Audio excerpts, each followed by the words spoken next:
Hey guys, good morning. It's Ashley from Cruising on a Budget. I just wanted to bring to you guys today my personal review of Carnival Mardi Gras. I'm finally getting around to it. I got off the ship on Saturday, which was about a week and a half ago now. And the first thing I want to say is this is my personal opinion. Many have sailed on the Mardi Gras and loved it. Many have hated it. And everybody's entitled to their own opinion. So this is just my personal opinion. I also want to say I'm sorry if my voice sounds funny. Yesterday I passed my driver's license test as an adult, and I obviously did a lot of crying, so my voice is still kind of funny. I also did take a bunch of notes to kind of keep me on track because the ship is huge. There's a lot to talk about. I really didn't want to miss any points for you guys, so I have a little list here. If I look down, that's kind of what I'm doing, and I'm sorry about that. So I did just want to share the size of Mardi Gras is insane. I mean, pulling up on it, you're just taken away. It is ridiculously big. It is bigger than I ever thought it would be. It is 181 K gross tonnage. Now, to put that in perspective, the Legend, which I normally sail on, is only 89 K gross tonnage. So this is literally double and then some. It is also 963 feet long. So really put that into perspective too. The amount of walking you're going to do is absolutely insane. The embarkation process at Port Canaveral was amazing. I did get dropped off. I gave the porters our luggage, and you literally just walk up this ramp until you get into a building. We sat down for maybe about 15 minutes until we were able to start boarding the ship. It was impressive. I know many who sail out of Baltimore say Baltimore embarkation is also wonderful, and I agree. It definitely is wonderful. I can be outside and on the ship in 20 minutes as well. But for Port Canaveral, that's loading such a big ship, it really kind of blew me away at how good that was. Here we go. We're walking to get on the boat. Mardi Gras. Mardi Gras. For this cruise, I did get an interior cabin. This cruise was actually free for me. I paid $100 per person, and I got $100 per person back in onboard credit. So this was a completely free cruise for me technically. So I did get an interior cabin to make it budget friendly. And the interior cabin on the Mardi Gras is amazing. I really do like it. My favorite things about it was the shower actually has a glass door now, which is really just great. If you've been on the other ships where there's not a glass door, it kind of sucks. So the glass door was really great. I also enjoyed the layout of the closets. The drawers in the closets were awesome. And the interior room is just, it's pretty. It looks nice. There's a lot of lighting. There's a lot more USB ports, which is a big deal for a lot of people. I just really enjoyed the layout of the interior cabin. And I will also say my room steward was really amazing as well. The way that they clean the room so quickly and efficiently, and add your towel animal every day, and how friendly they are. It's really amazing. Every day our room steward would stop, see Kyle, talk to Kyle, remember things about us. It's just really impressive how they are able to remember so much about so many different people, being that as soon as you get off the ship, somebody else is getting on the ship. So now I wanted to talk to you about the layout of the actual ship. It is obviously so big, so you have so many different levels to explore. I did realize that there's no floor 13. I thought that was kind of interesting. It goes right from floor 12 to floor 14, always skipping 13. It's not on the maps anywhere. I'm assuming it's mechanical or for the crew. I'm not really sure, but I did find that interesting. Kyle and I were really all over this ship from deck 5 to deck 17 all day long, up and down, front to back. There's just so much stuff everywhere on this ship. Keep in mind the food is not all in one place. Just, be prepared to get in the elevators and to kind of go all over. The great thing is, by the elevators, there is a map, and it tells you exactly where you're at. It tells you which way is forward, which way is back. It tells you what floor everything's on. It's nice and big, so it's easy to read. Without that, I would have been lost my whole cruise because the ship is so big. But that is really helpful. Make sure to stop, make sure to look at it, because a lot of times I thought I was sure on where I was going, but I did double check with the map and turns out I was about to go the wrong way. So yeah, just keep that in mind, that you're not going to get lost. There are maps all over by the elevators, and that is really, really helpful. One thing I really disliked about Mardi Gras was the elevators. It was a crazy mess every single day, every hour. It is really not good. They get very, very full, very quickly, very easily. And a lot of times people were getting really upset about it. If somebody was just going up one floor, people were upset about it. A lot of times, unfortunately, the kids would hit the close button right away before people could get on, and that was causing a lot of upset. A lot of times people, were just closing it right away even before it stopped so that the elevator would just keep going. There is definitely too many people on the ship for the number of elevators that they are.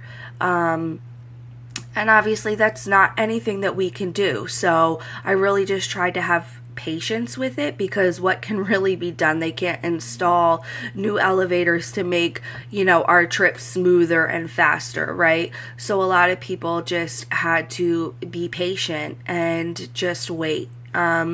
One of the things I found out was you could really stand there for 30 minutes sometimes waiting for an elevator that's going up to Lido deck if you're on a lower deck. Just get on any elevator that's available to you. The reason I say just get on any elevator that's available is because a lot of times they do become available, right? But for 20 minutes, only elevators will be going down and not up. And then by the time they're all the way down, they fill up, so they're not even going to stop back on the floor that you're on. So get on any elevator that's available, that's not full, and take the short ride down just so that you can go back up quickly. That really did save us a lot of time. And I just really found that to be the best thing to do. Also, obviously, midship elevators are busier than the front and the back of the ship. And that's kind of how it is for every cruise ship. But for this particular cruise ship, that was definitely true. If you don't want to wait as long, head to the front, head to the back, hop in any elevator, and you should be able to go where you need to go pretty quickly. So let's talk about pools. Mardi Gras has 5 pools. There are 2 pools on deck 16. One is called the beach pool and another is called Tides pool. Obviously those pools on sea days when it's hot, completely crowded, very full. We still had an opportunity to hop in, kind of hang out, cool off, but there's not really room for swimming, right? And it's kind of obvious when you're on a cruise ship that big.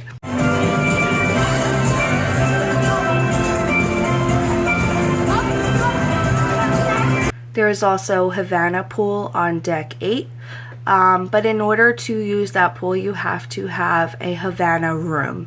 I did not get to see that pool. It does look really nice though.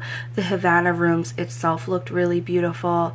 I hope one day to actually have a Havana room, and I hear that pool area is just really great and private. You also have another pool all the way up on deck 18, which is the Serenity area, adults only 21 and up. Unfortunately, I did not get to check out Serenity. I really wish I would have, but I didn't. But from what I've read, it has a pool, it has 2 hot tubs. It's a really great, peaceful area to just hang out for adults. And I am really bummed I did not go check that area out. But anyway, in total, you have 5 pools. I really did enjoy the pools. They were pretty crowded, like I said. It was really hot when I cruised. But all in all, it's a pool. You also have waterworks. There are 3 different water slides, a little splash area for kids. You have the bucket that kind of just drops down all that water.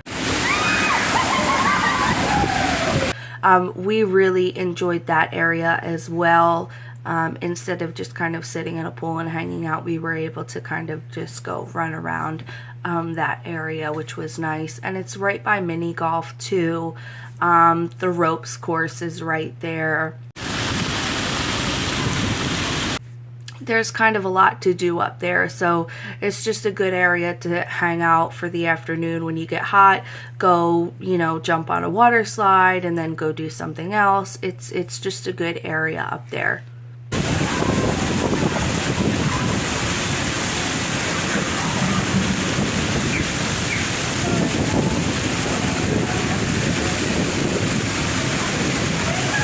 Another pool on deck 8 is by the summer landing area, which was Kyle and I's favorite spot on the whole cruise ship. It's just a really nice spot. You can get ice cream there, you can eat there because Guy's Pig and Anchor is there. There's a really nice outdoor area, and then there's also a pool there. Okay, so let's talk about food. I am going to be looking at my notes a lot because there is literally so much food on this cruise ship. It's just absolutely insane. So let's start with Lido. The breakfast was great. I really enjoyed the pancakes. I really enjoyed the French toast. The bacon was decent. The only thing is the crew serves you your bacon, so you can't just walk up and kind of grab bacon, and they tend to only give you 1 or 2 pieces, so that kind of holds things up because obviously people want more than 1 or 2 pieces of bacon. The only thing I did find kind of weird was the eggs for breakfast. They're powdered or something. I'm not really sure, but they were kind of weird. I really didn't enjoy the eggs. Definitely go to the omelet station, get some real eggs because I'm pretty sure those are not real eggs. I wanted to share another place I had breakfast was at Emerald's Bistro. We did sit down. I did get this sweet potato waffle and a coffee. It costed under $10, I believe. The waffle was $6 and the coffee was $3.95 maybe, and then I left a tip.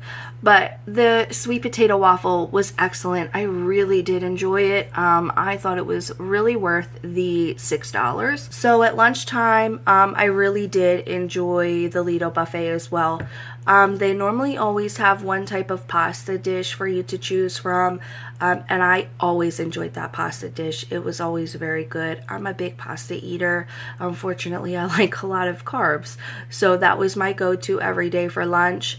That's also when all the cakes are out for you to pick from. And at the same area where the cakes are, this is something new compared to other Carnival cruise ships. There is a gelato area, and the flavors kind of change every day. So I tried it twice. The one day I got hazelnut gelato, and the other day I got coffee gelato, and they were both absolutely amazing. I love coffee. Coffee is literally my favorite thing ever, and this coffee gelato was just really refreshing, really good. I really enjoyed it. And they give you this little bowl, and they just kind of give you 1 scoop and put it in there. It's not too much, it's not too little. I think it's an excellent alternative to going and getting the regular ice cream that Carnival has. Another one of my favorite spots for lunch was called Street Eats. This is on deck 16, kind of by the pool, and there are 3 different sections to this specific place. There are 3 different lines. So the first line is called, let me pull my notes, Time Fries. So every day they serve a different type of French fry. And I kid you not, every day I kind of looked at it and I'm like, that's kind of weird. But they were great every single time. The Philly cheesesteak fries were excellent. They also had a type of fries with pork and Alfredo sauce. I'm not a big meat eater at all, but I loved this. It was really, really, really great. The other one is called Steam Dream. That's right next to Time Fries. And they do like pot stickers and such. So I really did enjoy that as well. The sauces that they have every day that changes, that's really good. I don't think I had one thing from there that I did not enjoy. And the third one is called Mad Sizzle. They do like kebabs and such. I don't think I had anything from there that I did like, honestly. A lot of people did really like it. I saw people going back to get seconds. It's just not my thing. I didn't really enjoy it. I did make a video specifically just about Street Eats. I took lots of pictures of the foods that we did get. So if you're interested in that, you can just check it out. It's right in my videos, maybe about 4 or 5 videos down. Another place we had lunch a few times other than the buffet was Shaq's. Obviously, it's not on other cruise ships other than I think maybe Celebration, but I think it first came out on Mardi Gras. The fries are excellent. I love them. I've never had fries like that before. They're pretty thin cut, but they're also like steak fries. They're seasoned really, really well. I was not a fan of the chicken. However, I know a lot of people compare it to Chick-fil-A chicken. I didn't get that at all. I personally thought the chicken was a little rubbery. I didn't really enjoy it at all. And Kyle didn't enjoy it either. He did not like the chicken fingers, but like I said, everybody has a different opinion. Just because I didn't like it doesn't mean you're not going to like it. So definitely still check it out. The cool thing about Shaq's is they also have breakfast though. They can give you a biscuit with chicken. A couple times I got a biscuit with egg and cheese and bacon, and I really, really did enjoy that. The biscuits are pretty dry. They're not like Hucky Puck dry, you know, where you can't even bite into them, but they are kind of dry. But I still just enjoyed being able to have a biscuit with egg and cheese and some bacon because that is my favorite type of breakfast. They do really enjoy breakfast sandwiches. So I thought that was really cool about Shaq's. And then also you have your Guys Burgers, which is pretty much on every Carnival cruise ship. I don't feel like I need to talk about that. Everybody, for the most part, loves Guys. If you don't like the burgers, you love the fries. And then you have Blue Cantina, which is the tacos. I did not get those on Mardi Gras just because there were so many other food options. However, you know, the tacos are great. I love the tacos. I have them on the Legend when I sell on the Legend a lot. They're really good. The burritos are great. They also do breakfast as well. And I did list all these menus also in another video, a couple of videos back, if you guys are wondering about the specific foods that they have for each of these different places to eat. So for dinner, we checked out 2 specialty restaurants. I'll talk about Chabang first. Chabang is Mexican Chinese. I wouldn't say fusion, but it's like the menu is kind of split. You can order Mexican or you can order Chinese or a variation of both. I went there with Kyle. The first visit was free. And then if you decide to come back, the next visit is $8. That recently just changed. It did used to be free. And and you could eat there as many times as you want. So we did go the one day. Kyle didn't really see anything on the menu that he liked. They said for kids that they do have chicken nuggets and fries, which was great. That's what Kyle got. And he enjoyed that, obviously. What kid doesn't like chicken nuggets and fries? So for myself on Chibang, I will start off by saying I really did not enjoy my food. Unfortunately, it just wasn't for me. So I'm going to share what I got. I got the Mandarin Honey Crunch salad. This was just like a traditional salad with greens. There was an orangey type of salad dressing. I would say that this was the one thing that I did get that was okay. I wouldn't go back to get it again, but I didn't really necessarily dislike it. For an appetizer, I got the pot stickers. I normally really love pot stickers, but I did not like these at all. They were very soft on the bottom. They were mushy. They just kind of fell apart. I did not like them. The flavor was okay. I didn't get too much flavor from them. Sweet and sour shrimp. I did enjoy the flavors that I got from that. However, the shrimp was really hard. I normally do enjoy things that are fried harder, but this was really just hard to even bite in. So that was a no for me. I got that with the, I believe you say it, Hakka noodles. Kind of reminded me of chow mein. They were okay. I didn't really enjoy the texture of those either. The noodles, I believe, were cooked too long. It just was not for me. So the dessert, on the other hand, that was good. I did enjoy the dessert there. So I got two desserts. I got a coconut tea, tres leches, I believe that's how you say it. And this was like a little cake. Really thought that was great. It was appetizing to look at. It tasted good. I did like it. And then I also got a crema catalina, which to me looked like a creme brulee. I do think that the creme brulee in the main dining room is actually better than this one was, but nonetheless, I did enjoy it, and Kyle enjoyed it as well. The top was not very crispy. They did not cook it long enough, or I'm not exactly sure how they get the top so crispy. I think it is with like a torch. But they did not do that long enough for this one, so it was not crispy. But nonetheless, I did enjoy the desserts. I did not go back to Chibang. I would not pay the $8. While it's not a ton of money, it just, the restaurant wasn't for me. You know, maybe next time I do go on Mardi Gras, if there is a next time, I will check out the Mexican side versus the Chinese side and see how I feel about that. But it's not like high up on my list.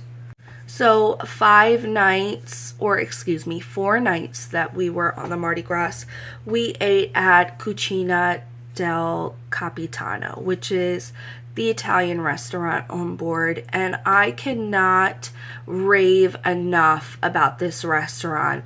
I never waited more than 10 minutes to be seated. The staff in there is wonderful. They are just so great. Everybody is friendly. They're quick. They're efficient. And they also do a little showtime thing that they normally do in the main dining room. They did that in there, like with an Italian style theme. So that was really fun.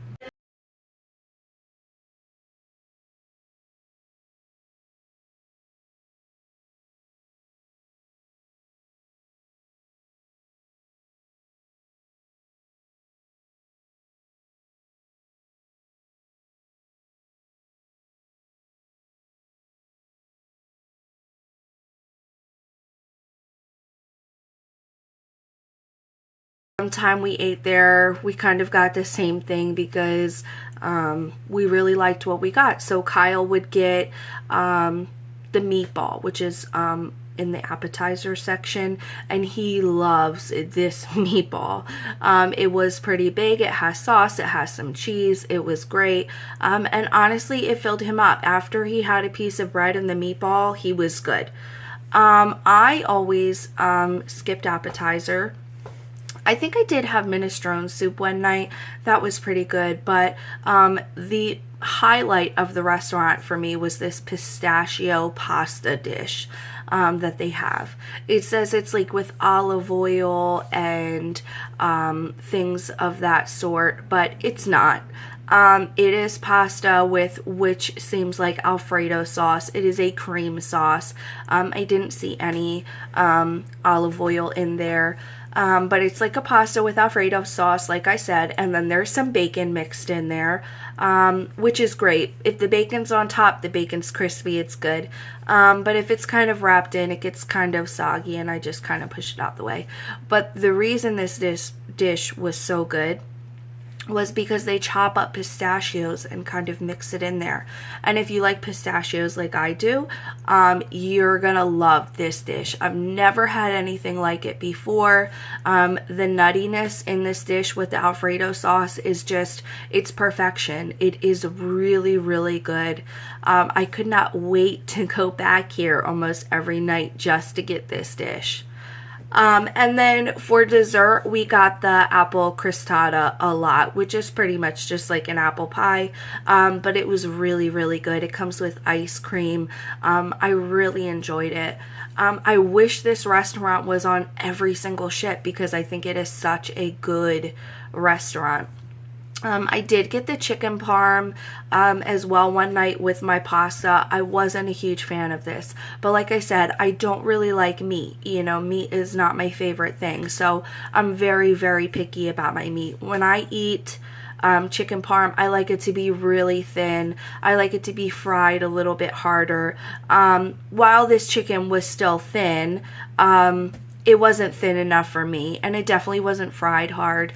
So that's just pickiness within me. A lot of people really do like the chicken parm there. I saw a lot of people ordering it, completely finishing it. It is a really big piece of chicken parm. And something else to note as well, just regular spaghetti with red sauce, that is not on the menu, but you can surely order that. They will bring you out a bowl with regular spaghetti and regular, red sauce if you have kids. And then on the tables, they have little bowls with spoons with the grated Parmesan cheese, which obviously kids love, or at least my kids do anyway. I know if Kaya was with me, she would have probably emptied that whole bowl every single night. But it was nice that they had that so you could just, put your cheese on yourself. But yeah, if you have kids, just know if they're kind of picky eaters, there is spaghetti. You can order a meatball. They do give you bread just like in the main dining room. So please make sure you check out this restaurant. Cucina was absolutely wonderful. And the last place that we ate dinner was in the main dining room. So normally when I cruise on other ships, I eat in the main dining room almost every night. However, because Mardi Gras has so many other options, we only ate here twice. So on the first night we ate here, and it was good. The service, for whatever reason, is just insanely slow. We were there for over 2 hours. Both times that we went. The first time was not as bad. We had a beautiful table location right by a whole bunch of windows, so that was really nice. We were seated next to a really nice couple, so we were able to talk a little bit. The food is just standard, main dining room food. I got salmon. Kyle got chicken nuggets and fries. The food was good. There was nothing wrong with it. It's just the wait time to be there for over 2 hours. It's pretty long. And the second time we went, we were there for actually longer, and the crew was definitely stressed out.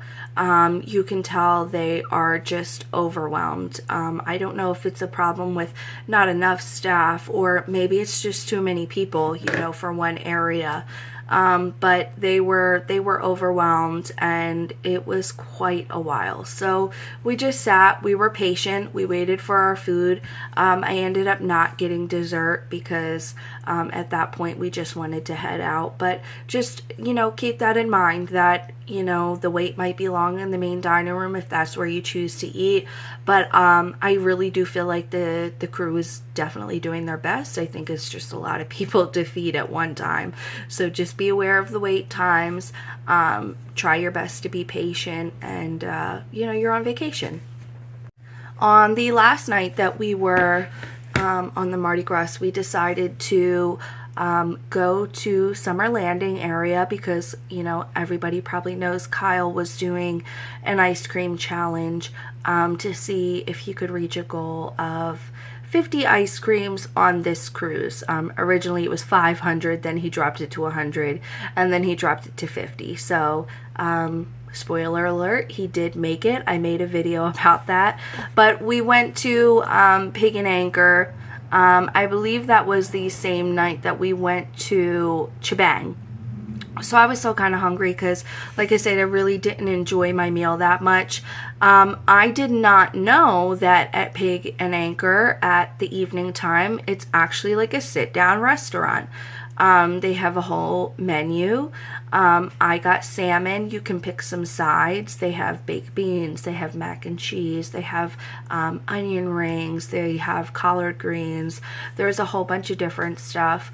For dessert, they have banana cream pie, which I got. I also did get the salmon, by the way. And it was great. I really enjoyed it. I wish I would have noticed sooner that you can sit down there and actually have dinner. Right next to it, like I said, is the soft serve ice cream area, and right behind it is the pool area. So you could literally go eat and then go hang out by the pool if you wanted to. So let's talk about coffee on the ship, right? Because for me, I'm a huge coffee drinker. I love coffee. I almost question sometimes if I should get the drink package just because I can get coffee with it then. I drink a ridiculous amount of coffee. It's really not good, but I'm a mom with 4 kids, so I do what I have to do. Java Blue is the coffee shop on Carnival cruise ships, and it is also on this cruise ship. And it is absolutely amazing. So not only do they have your typical Java Blue coffee drinks, which are really good. My favorite is the white chocolate mocha latte, by the way. But they also have grab and go area here, right? So they have sandwiches and salads that you know, are on a plate with a lid that you can literally just walk up and grab, and it's free. They also have a little cold case area with drinks that obviously costs money if you don't have Cheers. So they have water, Gatorade, sodas there. If you have Cheers, it's great. Just somewhere you can walk up, grab a drink, you know, have her scan your Sail and Sign card, and you're good to go. And then something else really cool about Java Blue on this ship is there is an area that has empanadas, and they have little chicken pot pies, and they have calzones that they actually heat up for you, and they're free.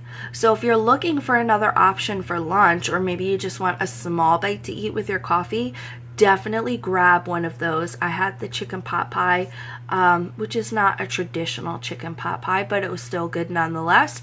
I really enjoyed it. So definitely check that out. They also have the traditional like desserts that most other Java Blue have, you know, the cupcakes and the donuts and such, and they are not free. There is a price for them. I did a whole video on Java Blue for the Mardi Gras. It's a couple videos down below if you're interested.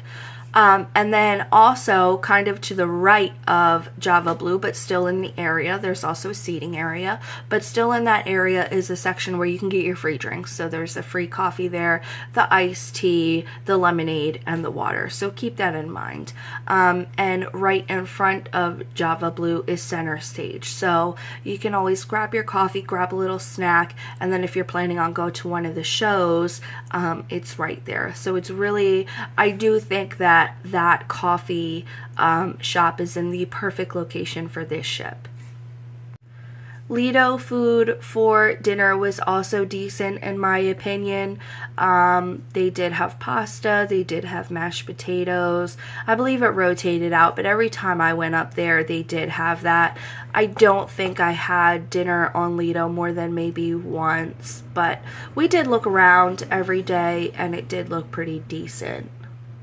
Something I do want to bring up while we're on the topic of dinner and restaurants and such is that when I went to Cucina, they suggested a specific wine, which was a Moscato, and the glass was about $15. And then the waiter said to me, hey, you knew you could just get the bottle and it's like $40, and then you can just kind of move it around from restaurant to restaurant every day, like wherever you go. So I'm like, that might be a better choice rather than spending $15 for each glass of wine. So I got the bottle and I went to Cucina and I had it.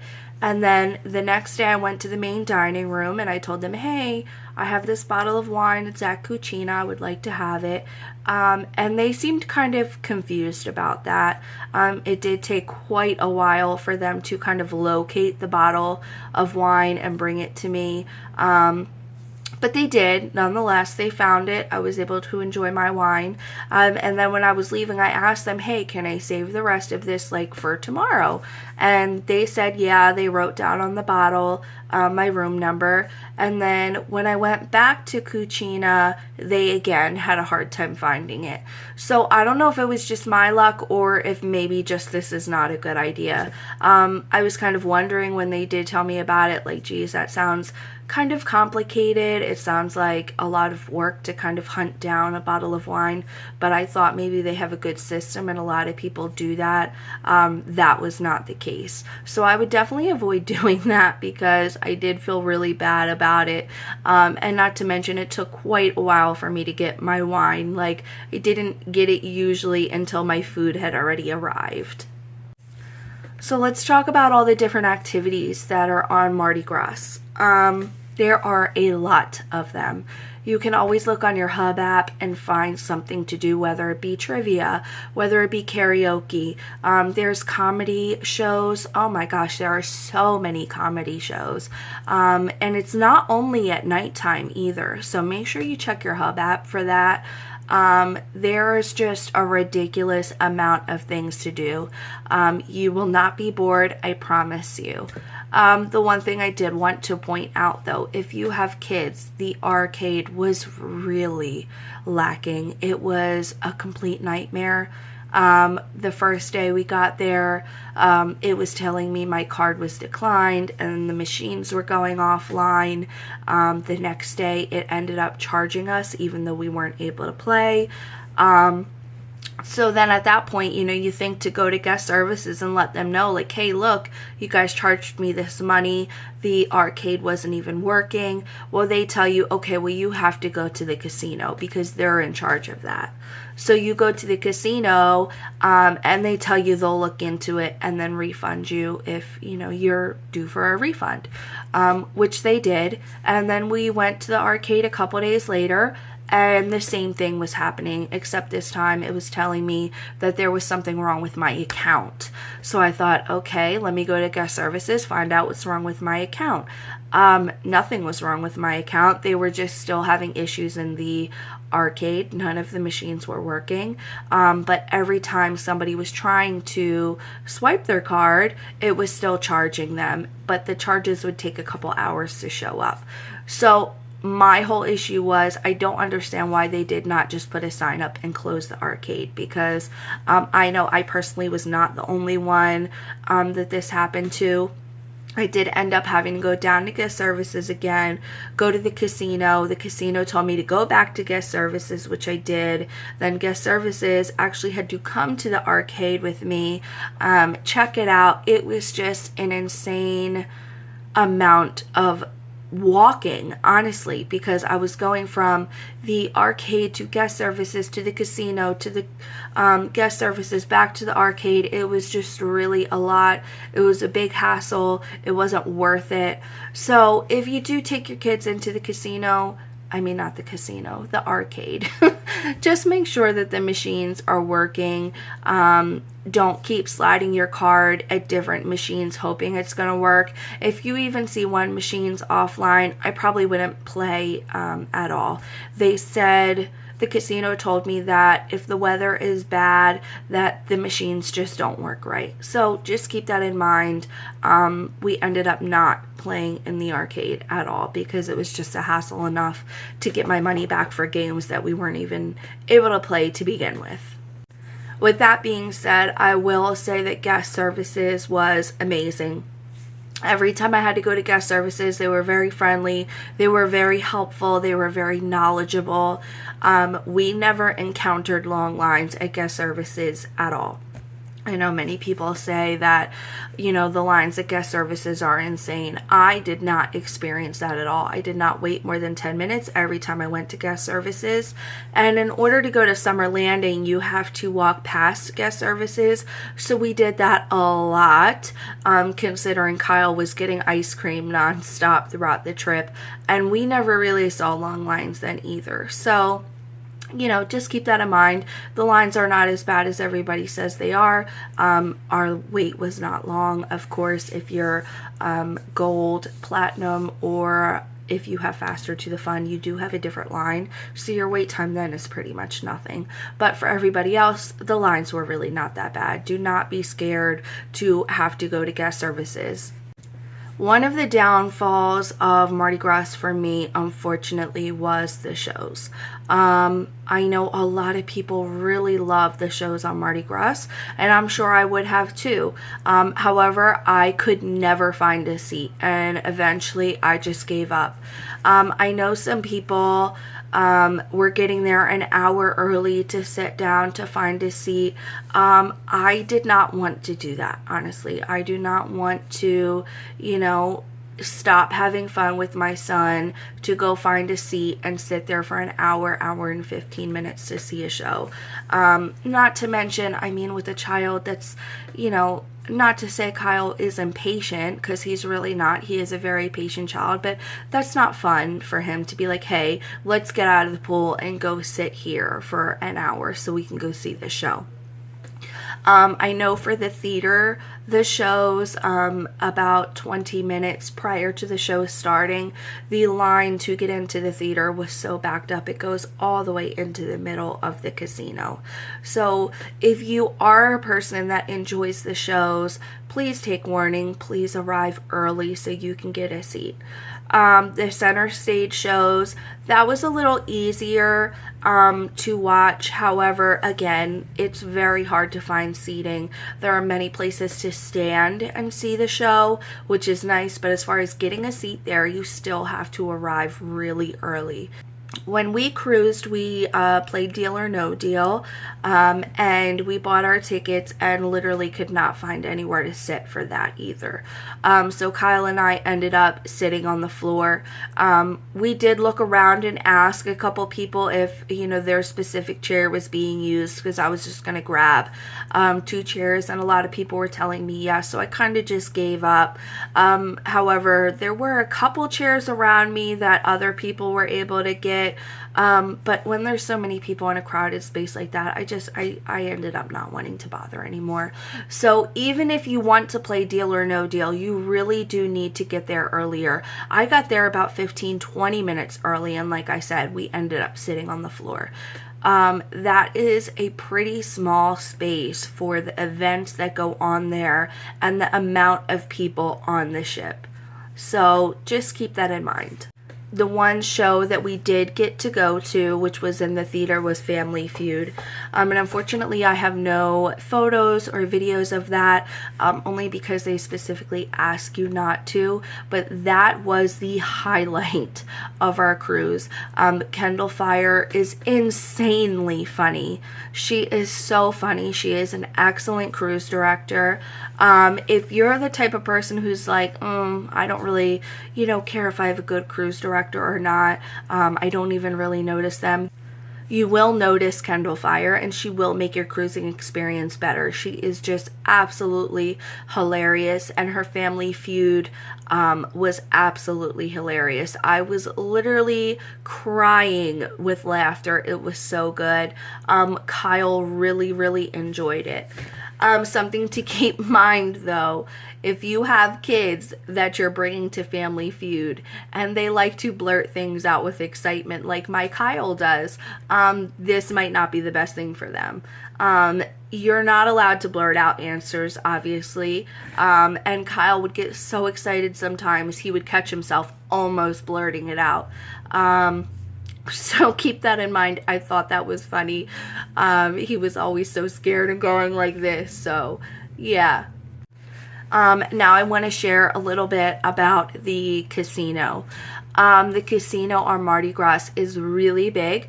There is a smoking side and a non-smoking side, which is wonderful. There is a huge variety of games, tons of new games. I know a lot of games that just recently came out, so you have a really good selection. Anytime I walked in there, you could still really easily find a chair at a slot machine that you like with no problems. I know when I cruise on the Legend, that casino gets so full you cannot find a seat. Even at a slot machine you might not want to play. It gets completely full. But Mardi Gras was not like that. The casino was definitely lovely. You have drink servers coming around pretty much non-stop. I mean, I think I was in there for 20 minutes one day and I got asked if I wanted to drink 3 times, and I was like, wow, this is great for somebody who drinks. I personally do not drink very much, maybe a glass of wine here or there, but yeah, so if you do enjoy drinking in the casino, you probably will not have any issues being able to get a drink. So I just want to give my overall thoughts because hopefully I shared everything I could share with you guys. Unfortunately, after a week, I do kind of forget a little bit of the things I wanted to share with you, but hopefully I covered enough. But anyway, my final thoughts. This ship is absolutely beautiful. It is massive. It's really big. I don't think anybody could have prepared me for how big it is. I did really love it though. I had a great time. There's a lot to do. Food is definitely the highlight of this cruise. I mean, so many options. I do personally feel for me the ship was too big. I would not go out of my way to book this ship again, unfortunately, even though it is a newer ship. I think I just like the comfort of the smaller ship, you know, the more homey feel. This ship was it was definitely just a little bit too big for me. So let me know in the comments below what you thought about this specific ship.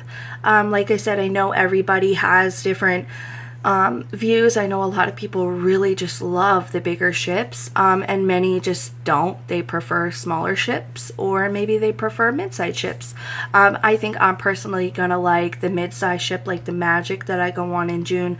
I think that's gonna be my favorite ship, especially going from the Legend to Mardi Gras. So anyway, I just wanted to share with you my review. I hope you enjoyed it. I hope it was helpful. If you could, just like this video, subscribe, leave any comments or questions you have for me. I'll definitely answer them, and I hope everybody has a good day. Bye.